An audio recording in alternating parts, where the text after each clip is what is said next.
আইন উপদেষ্টা বারবারই বলে মা আর একটু অপেক্ষা করো, আর একটু অপেক্ষা করো। আমার বাবার সাথে কি করা হয়েছে, আবার আমার বাবার হাত ধরে আমি করতে পারবো। কবর জিয়ারত করা যায়, কিন্তু আমরা তা পর্যন্ত করতে পারি না। আমরা এখন পর্যন্ত এটাই জানতে পারি নাই যে আমার বাবা জীবিত নাকি মৃত। সবাই বলে যে ধরে নাও তোমার বাবাকে মেরে ফেলা হয়েছে, এত বছর কি রাখবে, আর এখন তো আর কেউ জীবিত নাই। কিন্তু আমি যখনই এটা ভাবি আমি মেনে নিতে পারি না যে আমার বাবা নাই। আমার খুব আশা ছিল, এই 7টা বছর আমি প্রত্যেকটা সেকেন্ডে এই আশা নিয়েছিলাম যে ফ্যাসিস্ট হাসিনার পতনের পরে আমি আমার বাবাকে ফিরে পাবো।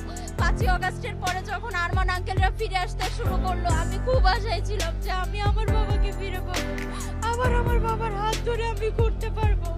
আমার ছোট ভাইকে আমি বলেছিলাম যে এখন তুমি বাবাকে দেখতে পারবা, এখন তুমি বাবার হাত ধরে স্কুলে যেতে পারবা।